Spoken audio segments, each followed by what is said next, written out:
ఒక చిన్న పిల్లవాడు వాళ్ళ తాతని ఇలా అడిగాడు.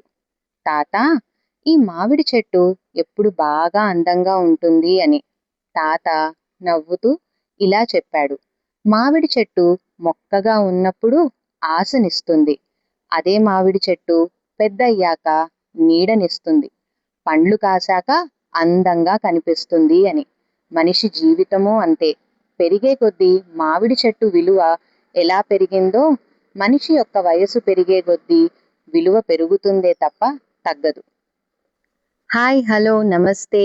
Welcome to Ciaz voice. ప్రతి స్వరానికి ఒక కథ, ప్రతి కథకి ఒక స్ఫూర్తి.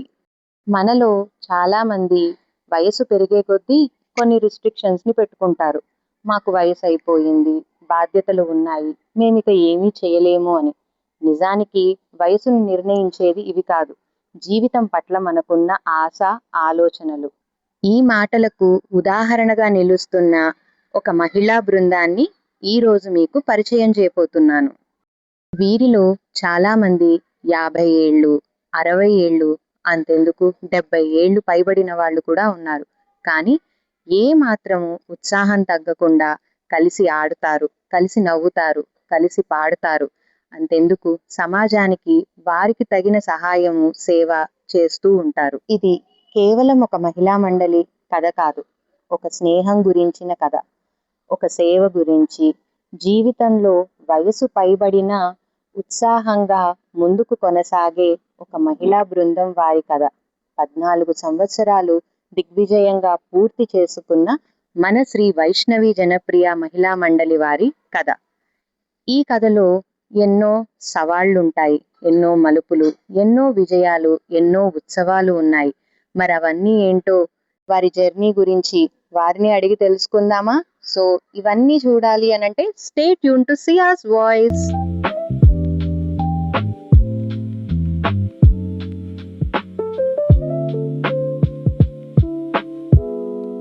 ఒక సంస్థ స్థాపించి దాన్ని కొనసాగించాలంటే సభ్యుల సహకారం మాత్రమే కాదు, సరైన నాయకత్వం కూడా ఉండాలి.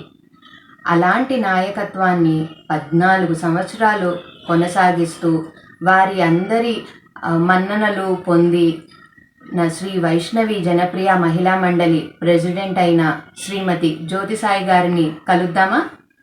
హాయ్ ఆంటీ, నమస్తే. ఎలా ఉన్నారు? వాణి, బాగున్నాను వాణి, నువ్వు ఎలాగున్నావు? Fine aunty. ముందుగా మీకు కంగ్రాచులేషన్స్. థ్యాంక్ యూ వాణి. మీ మహిళా మండలి శ్రీ వైష్ణవి జనప్రియ మహిళా మండలి స్థాపించి ఎక్కడా బ్రేక్ లేకుండా 14 ఏళ్ళు కొనసాగించారు. అందుకని మీకు మా హృదయపూర్వక శుభాకాంక్షలు. థ్యాంక్ యూ అండి, థ్యాంక్ యూ వెరీ మచ్. ముందుగా మీ గురించి కొంచెం తెలుసుకుందాము. నేను బేసిక్గా టీచర్ని, ఎంఏ బిఎడ్ చేశాను. తర్వాత మా పాప డెలివరీ అయ్యేదాకా కూడా నేను సర్వీస్ చేస్తూనే ఉన్నాను. యాక్చువల్లీ నా మ్యారేజ్ అయిన తర్వాత 10th నా మ్యారేజ్ అయిపోయింది. ఓకే. అయిపోయిన తర్వాత ఇంటరు, బిఏ, ఎంఏ, బిఎడ్ ఇవన్నీ కూడా ప్రైవేట్ గానే చదివాను. మ్యారేజ్ అయిన తర్వాత అందులో మా వారి ప్రోత్సాహం కూడా ఉంది, మా మామగారి ప్రోత్సాహం కూడా ఉంది.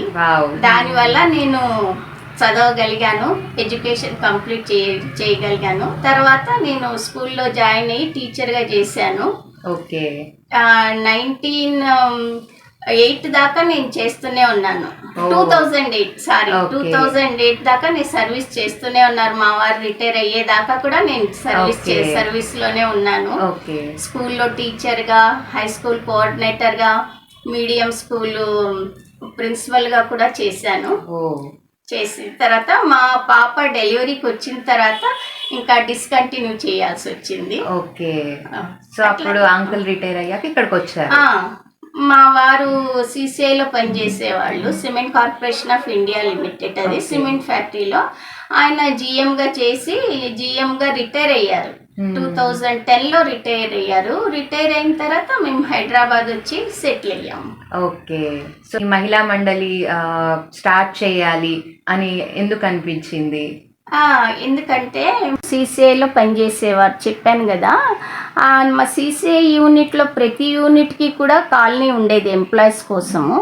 ఆ కాలనీలో ఎంప్లాయీస్ కోసము జెంట్స్ క్లబ్ ఉండేది రిక్రియేషన్ కోసం, అలాగే మహిళల కోసం లేడీస్ క్లబ్ ఉండేది.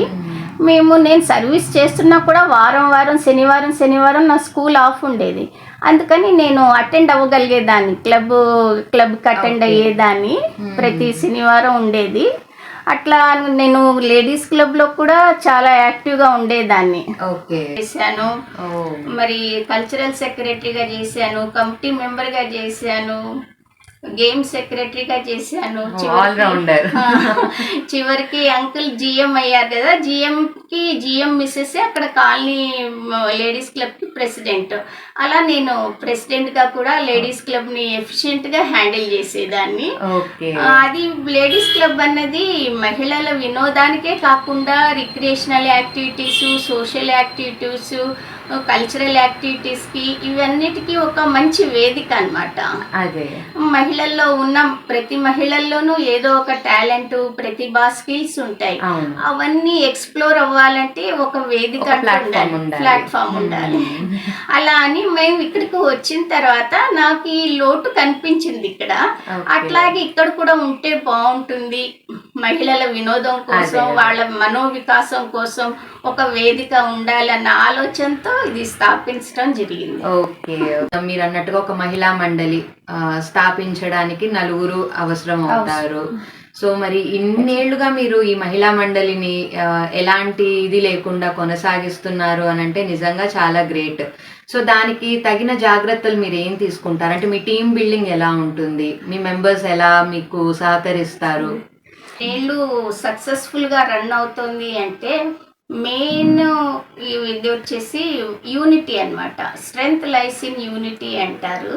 అలాగే మా మహిళలందరూ ఒక మాట మీద ఉంటారు, నేను చెప్పిన దానికి సపోర్ట్ చేస్తూ ఉంటారు.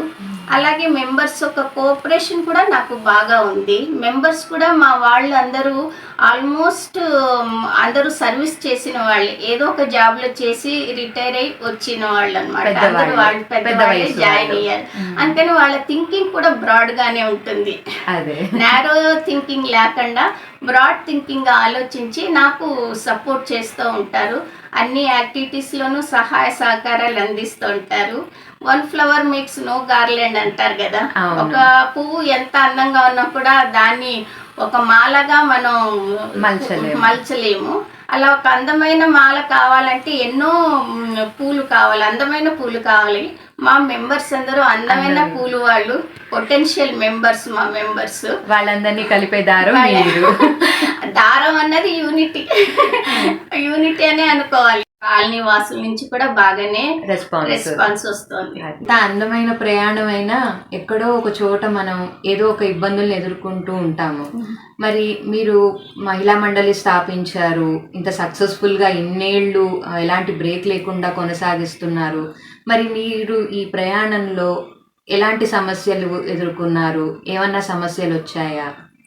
సమస్యలు అంటే మేము 2012లో ఈ మహిళా మండలిని స్థాపించాము. యోగా క్లాసెస్ కండక్ట్ చేయాలన్నా, కోలాటం ప్రాక్టీస్ చేయించాలన్నా, యాన్యువల్ డే కండక్ట్ చేయాలన్నా, మెడికల్ క్యాంప్స్ కండక్ట్ చేయాలన్నా, చలివేంద్రం కండక్ట్ చేయాలన్నా మాకంటూ ఒక గూడు ఉండేది కాదు. ఎవరినో ఒకరిని ఆశ్రయించాల్సి వచ్చింది. ఆశ్రయించి కానీ ఆగకుండా మేము ఏదో ఒకటి, ఒక పక్షి ఒక కొమ్మ మీద కూర్చుంటుంది అంటే అది తన కొమ్మ మీద నమ్మకంతో కూర్చోదు, తన రెక్కల బలం మీద నమ్మకంతోనే ఉంటుంది. ఆ బై ఛాన్స్ ఏదన్నా పొరపాటున కొమ్మ పడిపోయింది అనుకో, అది తన ఎగిరిపోయి వేరే కొమ్మకి వెళ్తుంది. అలాగే మా గూడు లేకపోయినా కూడా మేము ఏదో ఒక గూడుని ఆశ్రయించి మా యాక్టివిటీస్ని సక్సెస్ఫుల్గా కండక్ట్ చేస్తున్నాము. మా మహిళా మండలి బిల్డింగ్ని 2024 9th ఆగస్టున స్థాపించాము.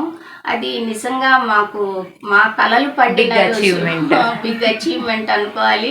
మా కలలు పండిన రోజు, ఒక పుష్కర కాలం 12 ఏళ్ళు పోరాడిన తర్వాత మాకు ఆ బిల్డింగ్ కాలనీ వాళ్ళ సహకారమే కానీ, సుధీర్ రెడ్డి గారి సహకారము, వెంకటేశ్వర రెడ్డి గారి సహకారం, ఈశ్వరమ్మ గారి సహకారం, మా కాలనీ ఆలయ చైర్మన్ అయిన నరసింహ గారి సహకారంతో మాకు ఈ బిల్డింగ్ వచ్చింది. ఆ ఇనాగ్రేషన్ అయిన రోజుని మటుకు నేను మర్చిపోలేని రోజు అది. కష్టానికి తగ్గ ఫలితం జరిగింది. మాకు ఒక సొంత గూడు అంటూ ఏర్పడింది. మాకు రెక్కలు వచ్చేసి ఒక ఇండిపెండెన్స్ వచ్చినట్టు అయిపోయింది, స్వతంత్రం వచ్చిందంత సంతోషం కలిగింది. మాకంటూ సొంత భవనం ఏర్పడింది కదా, అందుకని ఇంకా ముందట ఏమైనా చేయగలము అన్న ఒక కాన్ఫిడెన్స్ వచ్చింది. అలాగే శ్రీ వైష్ణవి జనప్రియ మహిళా మండలి అంటే మీకు ముందుగా గుర్తొచ్చేది కాన్ఫిడెన్స్. ఈ సేవ చేయాలి అనే ఆలోచన మీకు ఎలా కలిగింది? యాక్చువల్గా మేము ఏసీసీలో ఫస్ట్ అంకుల్ పనిచేసేవాళ్ళు, మా వారు పనిచేసేవాళ్ళు. అక్కడ లయన్స్ క్లబ్ ఉండేది. లయన్స్ క్లబ్ ఏమో జెంట్స్కి ఉండేది, లయనెస్ క్లబ్ ఏమో లేడీస్కి ఉండేది. లయనెస్ క్లబ్ అనేది వేరే, లేడీస్ క్లబ్ అనేది వేరే. లయనెస్ క్లబ్లో అన్ని సర్వీస్ యాక్టివిటీసే చేస్తూ ఉంటాం. దాంట్లో 40 years బ్యాకే, అప్పుడే 1981లోనే నేను లయనెస్ క్లబ్ సెక్రటరీగా చేశాను అనమాట. అందువల్ల నాకు ఈ సర్వీస్ యాక్టివిటీస్లో చాలా ఎక్స్పీరియన్స్ వచ్చింది, అవేర్నెస్ కలిగింది. అలాగే ఈ లయనెస్ క్లబ్ ద్వారా మేము non formal education for labours evening classes conduct చేసేవాళ్ళము. రిమోట్ ఏరియాస్కి వెళ్ళి ట్రైబల్ వాళ్ళకి బట్టలు పంచటము, వాళ్ళకి కావాల్సిన సదుపాయాలు కలిగించటము, అలాగే టైలరింగ్ క్లాసెస్ కండక్ట్ చేయటము, ఇలా చలివేంద్రం ఏర్పాటు చేయటము, ఇవన్నీ ఎన్నో సర్వీస్ యాక్టివిటీస్ కండక్ట్ చేసేవాళ్ళము. బిలో పావర్టీ చిల్డ్రన్కి రిక్రియేషనల్ యాక్టివిటీస్, వాళ్ళకి కావాల్సిన సదుపాయాలు కలిగించటము, ఇట్లా సర్వీస్ ఓరియంటెడ్ యాక్టివిటీస్ కండక్ట్ చేసేదాన్ని. దానివల్ల నాకు అనుభవం దాంట్లో వచ్చింది, ఎక్స్పీరియన్స్ వచ్చింది. అట్లాగే ఇది కూడా మనం రిక్రియేషన్ ఒకటే కాదు అవసరం, మనం మన చేతనైన సహాయం చెయ్యాలి. ఆ ఐడియాస్ మా మెంబర్స్ ముందర ఉంచినప్పుడు వాళ్ళు కూడా ఎంతో సపోర్ట్ చేశారు. సరే చేద్దామని వాళ్ళు కూడా కోఆపరేట్ చేస్తున్నారు. మనం ఒక వినోదమే కాదు, మనం సర్వీస్ కూడా మన చేతనైన సేవ చేద్దామన్న సేవా భావంతో మేము ముందుకొచ్చి సేవా కార్యక్రమాలు కూడా చేస్తున్నాం. ఇన్స్పిరేషన్ గా తీసుకోవచ్చు మీ మహిళా మండలిని. మహిళా మండలిలో అందరూ దాదాపు పెద్ద ఏజ్ గ్రూప్ వాళ్ళే ఉన్నారు. ఈ ఏజ్ లో జనరల్ గా అందరు ఏమనుకుంటారు అని అంటే, ఇంకా ఇంట్లో ఉండి రెస్ట్ తీసుకుందాము, మనకి ఏం చేతన అవుతుంది. సో అలాంటి వాళ్ళకి మీరు ఇచ్చే సందేశం ఏంటి? ఒక మెసేజ్, ఒక చిన్న మెసేజ్. కానీ టాలెంట్, స్కిల్స్ అన్నవి చిన్నప్పటి నుంచే ప్రతి మహిళల్లోనూ ఉంటాయి. వయసు ఉన్నప్పుడు కానీ వయసు దాటిన తర్వాత కూడా స్కిల్స్ అవి ఉంటాయి. అవి అణిగిపోయి ఉంటాయి, కొంచెం దాగి ఉంటాయి. మహిళల్లో, వయసైన వాళ్ళల్లో, అందరిలోనూ దాగే ఉంటాయి. మనం ఎక్స్ప్లోర్ చేయాలి అవి. అంటే వయసైన వాళ్ళు ఏమనుకుంటున్నారు జనరల్గా అంటే, మనది అయిపోయింది, మనం చివరి దశకు వచ్చేసాము, ఏదో కృష్ణ రామ అనుకుంటూ దేవుడి సన్నిధిలో గడపాలని అనుకుంటారు. దైవత్వం అన్నది మంచిదే, అది ప్రతి మనిషికి ఉండాలి. మొత్తం ముసలితనంలోనే ఉండాలని కాదు, దైనిక జీవితంలో ఒక భాగం. దేవుణ్ణి పూజించడం, రామకృష్ణ అనుకోవటం. వయసు అయిపోయింది కదా అనుకుని మనం ఇంట్లో కూర్చుంటే మనలో ఉన్న టాలెంట్స్ కానీ ప్రతిభలు కానీ అలాగే అణగారిపోతాయి. మనం ఒక మానసికంగా పెద్ద అయిపోయాము, మన పని అయిపోయింది అన్న ఒక డిప్రెషన్కి వెళ్ళే ఇది కూడా ఉంటుంది. అలా కాకుండా ఇప్పుడు మనం నలుగురు మహిళలు కలిసి మన చేతనైంది ఇట్లా మహిళా మండలిలో ఏదైనా సంస్థలో ఒక సర్వీస్ ఆర్గనైజేషన్ కానీ రిక్రియేషనల్ ఆర్గనైజేషన్లో కానీ జాయిన్ అయ్యి నలుగురితో కలిసి, మనం ఒక్కళ్ళమే చేయలేని పని నలుగురితో కలిసి చేస్తే ఏదైనా పని చేయొచ్చు. మనం ఏదైనా సంకల్పిస్తే ఏదైనా సాధించే సంకల్ప బలం ఉండాలి. అలా వచ్చి ఇప్పుడు మా మహిళా మండలి మెంబర్స్ని చూడు, చాలా యాక్టివ్గా ఉంటారు. ఆల్మోస్ట్ అందరు చాలామంది రిటైర్డ్ అయిన వాళ్ళని చెప్పాను కదా ఆల్రెడీ, వాళ్ళు ఎంతో యాక్టివ్గా ఉంటున్నారు. కారణం వాళ్ళు వచ్చి నలుగురితో కలిసి ముందు యాక్టివ్గా పార్టిసిపేట్ చేయటం వల్లనే వాళ్ళు యాక్టివ్గా ఉంటున్నారు. వాళ్ళ మైండు ప్లస్ శరీరం, మైండ్, బాడీ రెండు కూడా యాక్టివ్గా ఉంటున్నాయి. వాళ్ళు ఇది అనుకోవటంలో, వాళ్ళు వయసు అయిపోయింది అనుకోవటంలో వాళ్ళ వయసుని మర్చిపోతున్నారు. అలాగే వయసుని మర్చిపోయి మనం అన్ని యాక్టివిటీస్లో పాల్గొని అని బాడీని మైండ్ని యాక్టివ్గా ఉంచుకోవాలి. అది అనేది ఒక శరీరానికే కానీ మనసుకి కాదు. అది మర్చిపోవాలి. ఏజు అన్నది మనం మర్చిపోతే కానీ మనం ముందుకి వెళ్ళలేము. చాలా చక్కటి మెసేజ్ ఇచ్చారండి. థ్యాంక్ యూ అండి, థ్యాంక్ యూ. ఇలానే మీరు ఇంకా ఎన్నో ఎన్నో ఏళ్ళు మీ మహిళా మండలి ప్రెసిడెంట్ గా కొనసాగుతూ కేవలం ఆట విడిపే కాదు, ఇలాంటి సేవా కార్యక్రమాలు ఎన్నో చేయాలి, ఎంతో మంది మహిళలని మీరు ఇన్స్పైర్ చేయాలి. థ్యాంక్ యూ అండి. నీకు కూడాను all the best. Thanks aunty. Annual day సందర్భంగా మహిళా మండలి మెంబర్స్ అందరూ కలిసి దీప ప్రజ్వలన చేసి విష్ణు సహస్రనామ పారాయణం చేశారు. తర్వాత వెరైటీగా కేక్ బదులు వాటర్ మిలన్ని కట్ చేసి వాళ్ళ సెలబ్రేషన్ని హెల్తీగా చేసుకున్నారు. కొంతమంది గెస్ట్లు ఇక్కడ మాట్లాడారు, వాళ్ళ మెంబర్స్ కూడా మాట్లాడారు. మహిళా మండలి మెంబర్స్ అందరూ యాన్యువల్ డే సందర్భంగా పింక్ బ్యూటీస్ లాగా రెడీ అయి వచ్చారు. నేను కూడా వాళ్ళతో కాసేపు ఇంటరాక్ట్ అయ్యాను. వాళ్ళు మహిళా మండలిలో జాయిన్ అయిన తర్వాత వాళ్ళలో వచ్చిన మార్పు ఏంటి, వాళ్ళు ఎలా ఫీల్ అవుతున్నారు అని వాళ్ళ మెంబర్స్ని అడిగి తెలుసుకున్నాను. మైండ్ కి చాలా ప్రశాంతంగా ఉంటుంది. మనకి ఎన్ని ఉన్నా కూడా ఇక్కడికి వస్తే పిల్లల్లాగా ఆడుకోవడము, పిల్లల్లాగా వంటలు చేయడము, ఏదైనా డైవర్ట్ అయిపోతాం కాబట్టి చాలా సంతోషంగా మైండ్ చాలా బాగుంటుంది. కాన్ఫిడెన్స్ బాగా పెరిగింది అందరిలో. నేను యాక్చువల్ గా మోటివేట్ అయింది చలివేంద్రం నుంచి నగర్ వైష్ణవ్ మహిళా మండలిలోకి వచ్చాక ఐ ఫెల్ట్ వెరీ హ్యాపీ. నేను అంతకుముందు చాలా ఒంటరిగా ఫీల్ అయ్యేదాన్ని. మహిళా మండలికి వచ్చినాక చాలా చాలా హుషారు అయిపోయాను. చాలా ఇబ్బంది లేకుండా చాలా సంతోషంగా ఉన్నాను మహిళా మండలికి వచ్చినాక. ఎన్నో కార్యక్రమాలు ఉన్నా కూడా ఈ మహిళా మండలి ఎట్లుందంటే రండి రండి అని ఇట్లా పుష్ చేస్తుంటది అనమాట. వెడ్నెస్డే కానీ ఏ రోజు ఏ ప్రోగ్రామ్ పెట్టినా కూడా జనాన్ని ఇట్లా పుష్ చేస్తూ ఉంటుంది. నిన్న నాకు వేరే కార్యం అంటే వేరే వర్క్ ఉన్నా కూడా అది క్యాన్సిల్ చేస్తాను. నిజంగా ఈ మహిళా మండలి నేను మా పతిదేవుళ్ళను కూడా మెప్పించి మళ్ళీ వాళ్ళని ఒప్పించి ఇక్కడికి మమ్మల్ని రప్పిస్తున్నారు ఈ జోసయ్య గారి. ఎందుకు అంటే ఇక్కడ 10 మంది కలిసి వాటికి దీంట్లో సంతోషము ఆనందం ఎన్నో ఉన్నాయి. కార్యక్రమాలు కూడా అంతే ఉన్నాయి. ఇంట్లో వాళ్ళు నో చెప్పే అవకాశం లేదు. ఇంజనీర్ గారు బాగుంటారు. ఇంజనీర్ ఎప్పుడు అంటారు మీరు బాగుంటేనే ఇంజన్ కదిలితేనే పెట్టలు కదులుతాయి. మీ ప్రయాణం బాగుంటుంది. వారానికి ఒకసారి మీరు మీట్ అవుతూ ఉంటారు, ఎన్నో ఈవెంట్స్ చేస్తూ ఉంటారు, పండగలు చేసుకుంటారు, ఎన్నో సేవలకు వెళ్తూ ఉంటారు. సో ఏదున్నా కూడా బాగా రెడీ అయ్యి వచ్చేవాళ్ళు ఎవరు?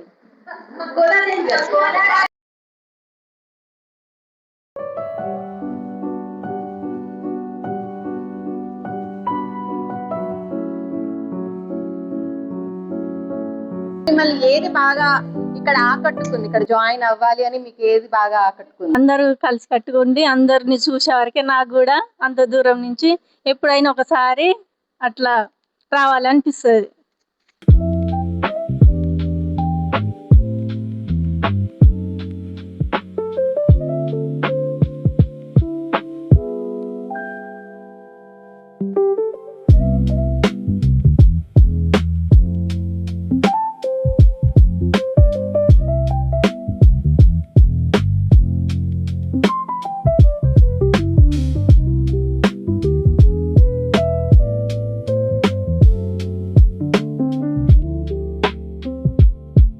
ఇదండి మన శ్రీ వైష్ణవి జనప్రియ మహిళా మండలి వారి కథ.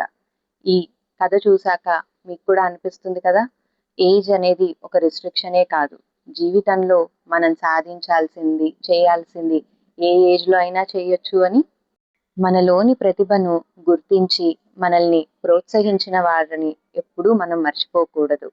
శ్రీ వైష్ణవి మహిళా మండలి కూడా నాకు ఎంతో ప్రోత్సాహాన్నిచ్చి నన్ను ఎన్నో సందర్భాల్లో వాళ్ళు ముందుకు తీసుకెళ్లారు. ఈ సందర్భంగా నేను వాళ్ళకి నా హృదయపూర్వక కృతజ్ఞతలను తెలుపుకుంటున్నాను. వారు ఇలాంటి వసంతాలని మరెన్నో జరుపుకుంటూ వారి సేవని సమాజానికి అందించాలి, మరెందరో మహిళలకి స్ఫూర్తిగా నిలవాలి అని మనస్ఫూర్తిగా కోరుకుంటున్నాను. చూశారు కదా ఇవాల్టి వీడియోని. మరిన్ని వీడియోస్ కోసం సియాస్ వాయిస్ని సబ్స్క్రైబ్ చేయండి. ఈ వీడియో కనుక నచ్చినట్టయితే లైక్ చేయండి, షేర్ చేయండి. Thank you for watching Ciaz voice.